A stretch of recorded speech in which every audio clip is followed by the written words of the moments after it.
All right, y'all. So the trade deadline did end last week, and a couple teams made some big moves. All right, so we're gonna let y'all know what was our favorite trade from the trade deadline. Rell, you up first. Yes, sir.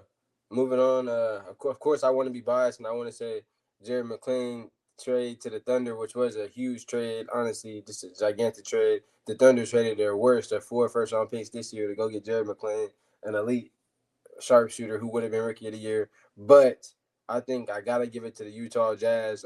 They traded for Jaren Jackson Jr., former Defensive Player of the Year, 2-time All-Star.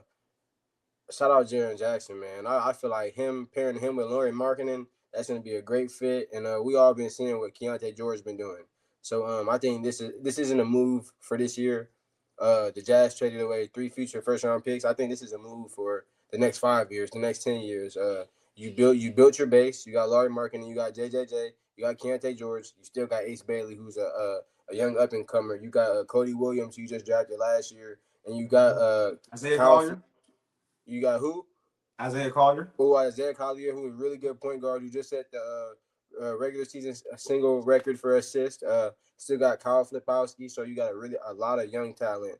And hey, the sky's the limit for this Jazz team. We all know the key to winning is to build from within, and that's what it looks like they're doing. So hey, I feel like it was a great trade, and hey, you got to be a good team to compete in the West, and that's exactly what you guys are doing.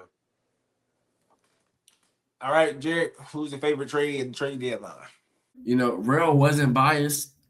I'm gonna be a little biased. We all know like we have our main team, but we have other teams that we support. Everybody knows I support the Boston Celtics, so I have to say Vucevic and the Anthony Simons trade. Going into the season, whenever they got Anthony Simons, we were like, oh, this could be really good. Anthony Simons was coming off of 2 years of averaging 20 points per game, and then last year he averaged 19 points per game. And we thought that being a crafty guard that can score the basketball, that would definitely help with Jason Tatum not being here for a long time of the season. But like he's just not the fit for Boston. He wasn't playing bad, but he just wasn't what they thought he was going to be, and they don't fit. He doesn't fit their scheme, and they realized that and they moved on from him. And I'm actually glad they did that. And they went out and got Vucevic, who this right here, he's really like when they won this past championship. Yes, they had Tatum, they had Brown, Drew Holiday making plays. Porzingis made huge plays, but the guy that was consistent, their glue guy, was Al Horford. We all can agree, especially even in their finals run when they lost the Warriors. Their glue guy was Al Horford, and this is basically your Al Horford now. This is a guy that will play defense. He will get rebounds. He can score the basketball. He's a guy that can catch and shoot, and that's what the Boston Celtics do. They have a lot of catch and shooters on their team. And so this just definitely helps. And this is a guy that we saw in Chicago be the 1/2 guy. Like he's been that guy for Chicago. And now you're going in a spot where you can be showcased. Like this is like Rell just said earlier. He mentioned to us this guy's never played in a playoff series. Like at least when he was in Chicago. So now this is a guy that gets to be in the playoffs. And I don't know if y'all have heard, but Tatum's back practicing. He's practicing with the G League, and they say he looks good. And for everybody that's saying he's rushing back, no, he's not. Mind you, this guy had surgery the night that he tore his Achilles. He had surgery that night. He attacked rehab aggressively. These doctors and these training staff, they wouldn't let him do this if it wasn't 100%. This isn't something that he can just say, I feel good on my own. He has to go through the doctors and the training staff and then the coaches to say that he looks good. So he's practicing with the G League. They say he looks really good. And it's like, even if Tatum doesn't come back being his full self, having Tatum is a big addition because look at how good this team is playing without Tatum this year. Jaylen Brown is looking like an MVP caliber player. He's, holding his own. He's carrying the team right now. So you add Vucevic, a guy that's going to contribute. And then if you add back even half of a Tatum, hey, all I know is I think whenever we gave our way too early predictions, somebody said the Boston Celtics. I think. So. Teams don't go back, right? You know that, right? Teams don't go back. Teams don't go back. This wouldn't be back to back. You right. I'm tripping. No. Wait. When you said predictions, that threw me off. You're right. That's on me. Mm-hmm. Yep. So hey, because he got hurt versus the Patriots. That's on me. East better watch out. So the Knicks. So I heard versus the Knicks, right? You said what? He got hurt versus the Knicks. Yeah. Yeah, got you. All right. For me, I'm gonna go with old friend of mine. I'm going Kobe White. All right, if y'all notice I am UNC to the day I die. Okay, Drake made my guy. Kobe White is also my guy. All right, the Hornets went in and acquired Kobe White, and I think that this was a very smart move because the Hornets right now ranked 18th in bench scoring. Right, what is the biggest problem? I say that the Lakers, like what's their biggest problem? They have no bench. Nobody off the bench can create. Boom. Nobody on the bench can create no shot. Nobody off the bench can just come in there and kind of like keep the game going. Y'all know in the playoffs, the game kind of like the roster shrinks. The depth chart shrinks a little bit in the playoffs, right? You're gonna play a smooth 8 players, seven, maybe 6 players in the playoffs, and now you have a guy off the bench that was averaging 20 with Chicago. Right, this is a guy that can come in and take over games. He can develop, he can create his own shot. He can come in and open up things for others. Like they literally got another starter on their team that's going to be coming off the bench. So I think this was a very smart move for the Hornets. Getting rid of Colin Sexton, who is very inconsistent. Right, so, I mean, there's some games you see Colin Sexton play like, oh snap, Colin, but then there's some games you play like, oh man, Colin. Like so, Kobe is going to come in and give you.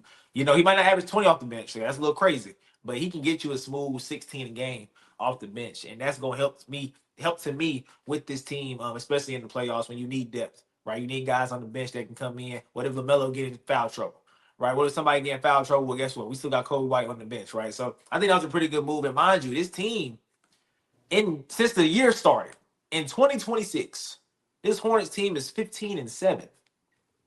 Mind you, they was on like a 9-game win streak, if I'm not mistaken, right?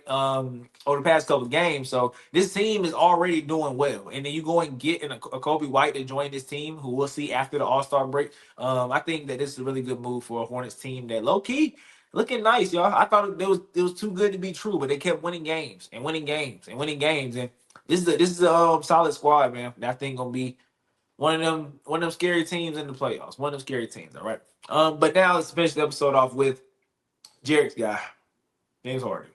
Jerrick just has some kind of, I don't know what Jerrick's obsession is with the beard. I don't know what it is, but it needs to go away, okay? Because James Harden, of course, got traded to Cleveland for Darius Garland, right? Pretty much a swap for the most part. Rell, does James Harden going to Cleveland make them the favorites in the East? No, sir. To be honest, I really don't like the trade. I really, really don't. I hate the trade for both teams, and I was honestly shocked to see it because the Cavs are still a really good team. They have the same exact team from last year. I feel like they only added to the team, and the only reason the Cavs went down from last year, like the only reason they're not a top team in the East right now, is because their team hasn't been on the court. Darius Garland, he's been hurt. He hasn't been on the court how he should be on the court, and I feel like the Cavs got impatient, like all professional teams do. They get impatient. They want to win now. And they decided the best thing to do was to move on from Darius Garland. I personally feel like this was the easiest year to win the championship. Even last year in the playoffs, Darius Garland got hurt against the Pacers. You guys weren't able to make it to the next round because of an injury. Come to James Harden. James Harden, he's just not that guy. Like, he is an elite scorer. He's an elite dribbler. He's an elite passer. But when it comes to big games, he's just not going to play good in big games. And I just want to go to the Clippers side of things. The Clippers, OKC has your pick. I'm a OKC Thunder diehard fan. Whenever you guys were losing at the beginning of the season, I was so happy because I was like, ooh, we're about to get AJ. We're about to get a really good first round pick. And then you guys out of nowhere just started going up and going up and going up. And the Clippers were the hottest team in the NBA. James Harden and Kawhi Leonard had the Clippers as the hottest team in the NBA. They went from the literal bottom of the NBA, the 30th worst team in the NBA, all the way to the play-in. Literally the hottest team in the NBA. And then Steve Ballmer and the Clippers says, hey, let's just blow it up. I don't want James Harden here. So I just think it was a terrible move for both teams. Another move that the Clippers made, they traded away Ivan Zubac, a guy who's been their star center for the past 5 years, who's been their anchor down there, a Defensive Player of the Year candidate last year.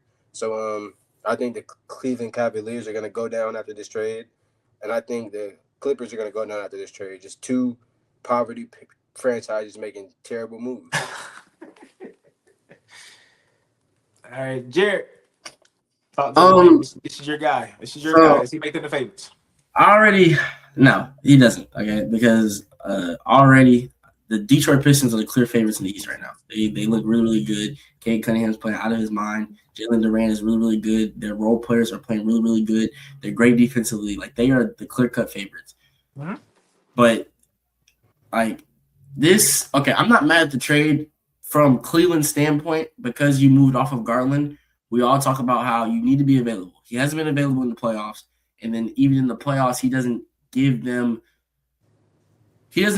what he gives them in the regular season. But like, because technically it's kind of weird over there. We don't know who their number 2 player is. Like, it's Evan Mobley some games, Jared Allen some games, it's Darius Garland some games. We don't know who their number 2 guy is. So it's a little weird, but I'm not mad they moved off of Darius Garland. Like, Donovan Mitchell even said he wanted to move off of Darius Garland.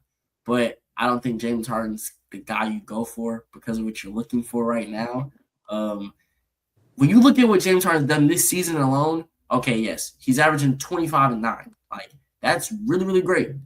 And of course, but we all know come playoff time, it's sustained. Okay. It doesn't last. Now, mind you, yes, even though it doesn't sustain, James Harden gives you more than Darius Garland gives you. When you look at the numbers, just number standpoint, even the past couple of years, James Harden averages like 18 and 8 in the playoffs. Darius Garland averages like around 18, but he doesn't give you the 8 assists. So you have a better true point guard now. But when it comes to the playoffs and it comes to those big moments, now if Donovan Mitchell can be who Donovan Mitchell is supposed to be, then maybe this can work out. Like a couple years ago, whenever Philly lost, yes, James Harden played terribly, but Joel Embiid wasn't who he was supposed to be. So if Donovan Mitchell can be who he's supposed to be, and James Harden can give you 18 and 8, but then, like I said, the Cavaliers didn't have a true second option. It was between Darius Garland, Evan Mobley, Jared Allen. So let's say James Harden has a game where he's shooting bad, but he's still facilitating. Evan Mobley have a good game. You can win that game. So it's not bad because they moved off of Darius Garland. I just don't think that James Harden was the answer for this just because clearly you're moved off of Darius Garland for playoff success. And when you look at James Harden's track record, speaking just off of what we've seen, it's not the guy that you should have swapped for. And like Rell said, if you're the Clippers, you looked really, really good when James Harden and Kawhi was on the court. You actually started looking good even right before Kawhi got on the court. Like James Harden was looking like old James Harden in some of those games before Kawhi came back. So this trade doesn't necessarily make sense for me. I can see what the Cavs tried to do, but who they did it with doesn't really make too much sense. So I'm with Rell. I don't really like this trade. Yeah, this is a team that last year I was all over the Cavs. I thought the Cavs was going to win, go to the championship and win it, right? I thought they started 5, like could run with anybody, right? And this year we just have not seen them healthy. Darius Garland barely played. Evan Mobley been hurt the past like month, I believe, last couple of weeks. And I think that with them seeing that, the Cavs are still like keeping their head above water. They're good. They're not like almost in a play-in, nothing like that. They're still good. So for this organization to say, "Oh, we need to make a move," like for what? Why? You're good. Y'all just gotta get healthy. But you basically traded for somebody who you traded somebody away who's not available, right? Because he's hurt all the time, right? And you traded for somebody who is not available when you need him most. That's what you did. You traded somebody that's physically not available for somebody that is, I'm gonna say, mentally not available when it comes to the playoffs. It gotta be a mental thing, guys. James Harden is one of the best regular season players we've ever seen ever. Like ever. Right? At one point he was averaging 40, right? Like this is the James Harden we're talking about. But for some reason when it gets to the playoffs, something happens. It gotta be. The lights are too bright. The perfect comparison, and really you're not gonna like this, but oh well, I really don't care because you dogged my guy out earlier. Lamar Jackson and James Harden. It's the same thing. It's literally the same thing. Both of these players are so great in the regular season. They get to the playoffs, and you're like, who is that guy? Right? And James Harden plays in the league where you get 7 games in a series, right? So we've seen him play good playoff games. I'm not saying all his playoff games are bad, but once you get to that little 5 through 7, that's when he tends to struggle. I just want to tell y'all what he's done because we can't look at Houston James Harden because he's not the same player anymore, right? Let's keep it a buck. So let's look at the past couple of years, what James Harden has been able to do in the playoffs, and specifically those last couple games. Okay, so last year against the Nuggets in Game 7. Okay, this is clearly the series is tied 3-3, right? You need to win Game 7. Guys, James Harden shot 2 for 8 1 for 4 from the 3-point line, and had 7 points. Okay, that's just no bueno. All right, that's not gonna cut it. All right. The year before that, he went against the Dallas Mavericks. This series went 6 games. Right, it's the first round versus Luka and them. All right, Jerrick, I know you don't like this, but oh well, suck it up. All right, game 5 against the Mavs. He shot 2 for 12, 1 for 7 from 3, had 7 points. Then in the closeout game 6, he shot 5 for 16, right? 16 points. You can't have the same amount of points as shot attempts. I'm sorry. That's just not going to cut it, Jerry. You know that. Okay. And a former basketball player, you know that. You can have the same amount of points as you had shot attempts. And then before that, let's go to Philly. Okay. I get it. Joel Embiid did not play great in that series. Let's just keep it a buck. But in those last 2 games, James Harden shot, and this is a series that went 7, right? Went 7 games. They was actually up 3-2, by the way, and lost this series. Game 6, in 43 minutes, he went 4 for 16. Okay. 0 for 6 from 3. Had 13 points. Game 7, 41 minutes, shot 3 for 11. 1 for 5 from 3. Had 9 points. Like, that's just not going to help. Now, Jared can make an appealing argument that, James Harden is going to not have to play that second role, right? He's not going to be that second scorer, right? We're going to hope Evan Mobley can be that second scorer on the team. But I do believe that at some point, you did not bring James Harden here to not help you win. Am I correct? So at some point, you'll need James Harden to do James Harden things, and that is the problem. Whenever you need him most in the playoffs, that's when he kind of disappears. This is another stat. In playoff games, okay, James Harden has 42 games where he has at least as many turnovers as field goals made. Real. That's not okay. I'm sorry. And the graphic that he's on in this picture is he's beside LeBron, Steph, and KD, because those are the 4 like consistent players in the league over the past couple of years when it comes to like just who's the top guys, right? From Houston to now, right? LeBron has 17, Steph has 13, KD has 7. James Harden has 42.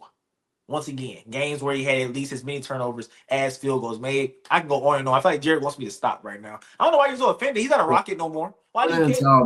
I'm throwing in the towel. I'm gonna say his last one. James Harden white towel.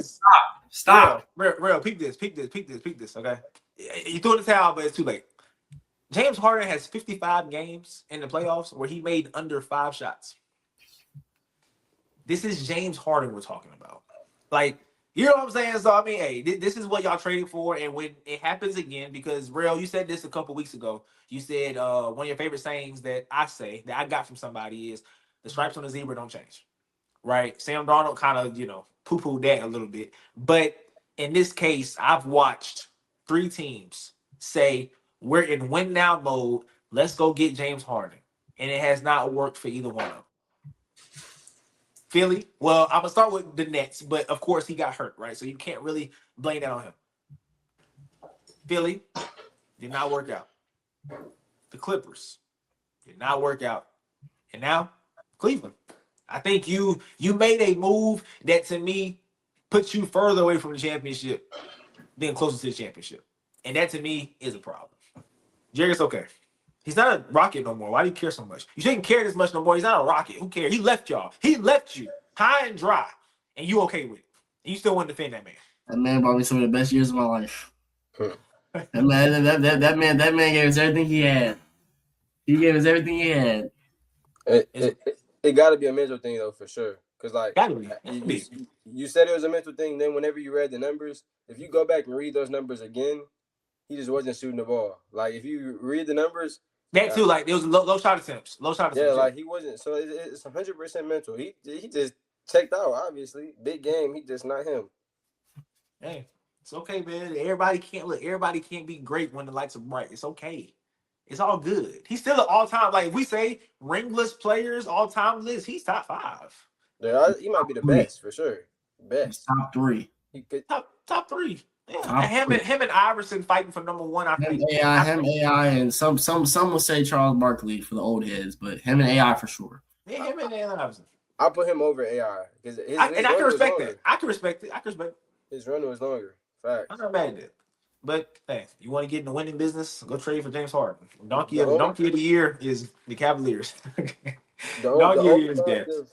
the only positive about that trade for the Cavs, just the only positive, that James Harden should be able to get more out of Mobley and Jared Allen. Because of his ability to pass. He should be able. Look. Okay, look. You just poo pooed on James Harden, okay? But look, like already said. No. Shh. Okay. like Ro just said, okay. James Harden, like having Evan Mobley and Jared Allen. Did y'all see what? Yes, now don't get me wrong. This is prime James Harden. I'm about to talk about. But we saw what he did with Clint Capella. He had Clint Capella. He had people. Whenever me and this guy right here talk about the Warriors versus the Rockets, he brings up guys like Clint Capella. That's how good James Harden was. He had guys like Clint Capella that we thought could match up against the Golden State Warriors. So him having Jared Allen and Evan Mobley, that is going to be good. Okay. Now you know what? Now I hope the Cavs go and do something so you can stop pooping on him, man. And so far it looks okay. Like his first 2 games, he had 22 and 7.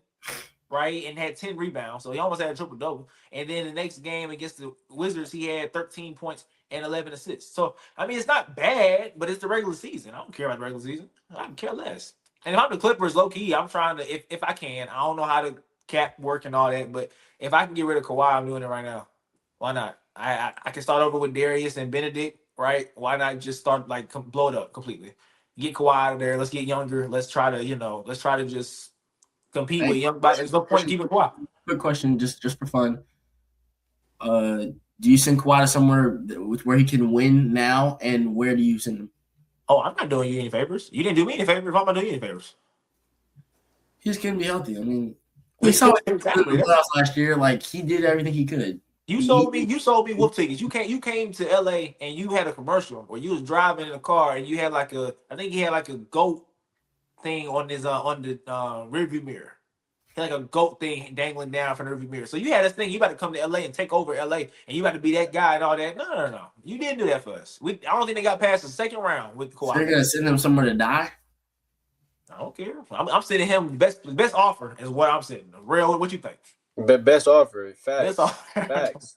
I don't care. Right now, if they were going to blow it up, well, OKC has their pick, so they made the right move. But this offseason, his trade value is high. Like if the Clippers, it's high. That's what and I think your best offer is going to come from a team that, because if you're the Clippers, you're not necessarily looking for players. You're looking for picks, honestly. Mm-hmm.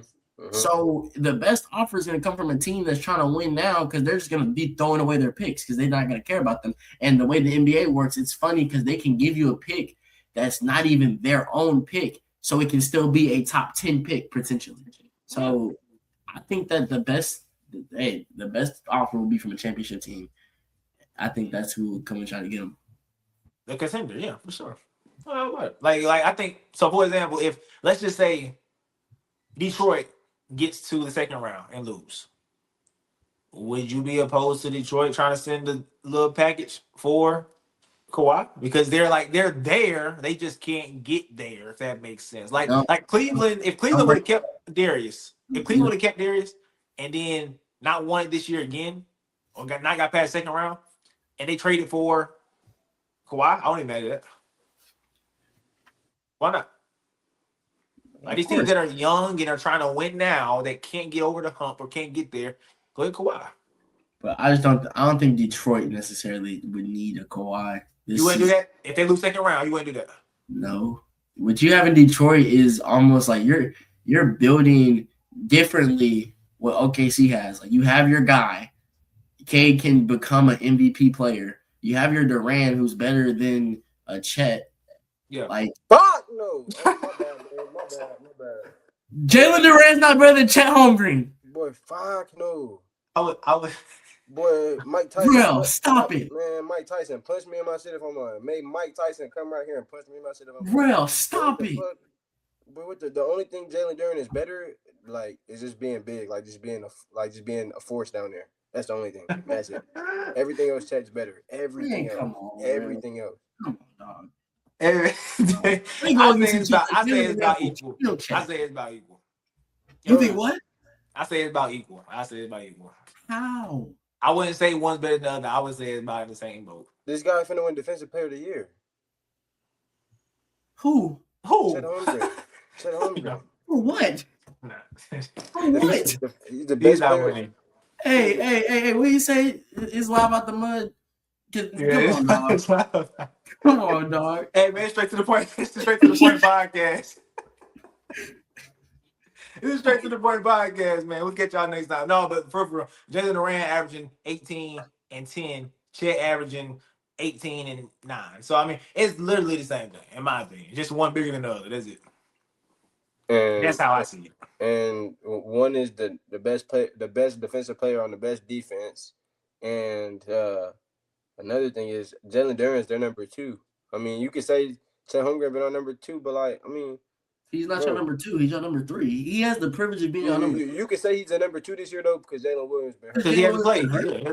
Yeah, but this is another reason why I say Chet. The only thing Jalen Duran is better at is just being a force down there, like just being a force. And that's big. You're big. That's big when it comes to being a center. Yeah. But still, it's your job. Yeah, facts. Everything else when it comes to playing basketball, everything else besides setting a screen, which comes with being a force, Chet Holmgren is better. So that's where it differentiates. To me, it differentiates once you get outside the paint. That's where it differentiates. That's also differentiates because Chet is technically a power forward. Technically, Hardenstein's really y'all big. Like, but look, I'm taking Jalen Durant over Chet Holmgren. I said what I said. I'm not gonna back down from it. Take him. And that's why Jalen Durant ain't got no championship. It's okay. Hey, the way things looking. Like the SGA and Jalen Williams. Hey, the way things looking, he might get one this year. They still a lot to you. They gotta go. Favorites in the East right now. Nah, it ain't gonna happen. They might win the East, but they're not winning championship. I promise. If they win the East, I don't think OKC. I don't think they're going back. Just because of what we see in history. History repeats itself. There's been no back-to-back championships to Warriors. So if they go, who would they be going against? The Nuggets. Nuggets. They are not beating the Nuggets. Hey. Jokic will abuse that man. Jerrick, the Thunder are different than every other team you just named because they're a real dynasty. Like okay, you can say they're on their way. Don't say they're one ring. They win this year, they're a dynasty, right? If they win back to back, they got to be some type of dynasty. If you win back to back, I'll give you baby dynasty. Yeah, just because you went back to back. Yeah. Because dynasty includes like appearances. I can't give you dynasty for 2 appearances and 2 rings. But then the Warriors are a dynasty. They had like what? If I'm not mistaken, they had like 4 straight with Braun, right? Who? They got Warriors. Theirs quick though. They had 4 straight with Braun. 4 straight. And then the last one was against Toronto, right? That was their last appearance before. Yeah. And then there was a gap year, and then they went to 5 straight finals. Yeah, 5 straight finals. That's kind of y'all finna make me mad because y'all was giving them the respect of a dynasty before they did that though. Before the 5 years ended. Y'all was giving them that respect before that. Before that, y'all was giving them the respect. By the time they went to the finals with Braun the 3rd time, y'all was giving Clay, Draymond, and Curry, y'all was giving them that respect. Boom, the 3rd time. You said when they went that 3rd time, most definitely. Because also that 3rd time was their best season. That was the 73 and 7 year. If we win our championship this year, this would be the 3rd time where we didn't made a run, and it's like, oh shit, now OKC's scary. The first time was against Dallas, and we lost to the team that went to the finals. Luka bust y'all tail. You better chill out. Luka bust y'all tail. Luka has something for y'all. Yep, Luka will have something for y'all this year too. Watch, LA baby. It's Straight to the Point podcast. Who's your boy? Hey, no. Hey, real. I can't wait till you Lakers at 5. I did that before you did it. I knew you was You're right. You know what's coming. All right, y'all, man. That's it from the Straight to the Point podcast, man. Once again, check out all my social medias at the bottom of the screen: TikTok, Instagram, and Facebook. Also, once again, I have an 8-part series coming to y'all. Divisional DNA with Bess. All right, that'll be coming soon. But we'll see y'all next week, man. Y'all stay blessed. Much love. We out. Yo, they feeling like in 7, leave a comment down below. Yo.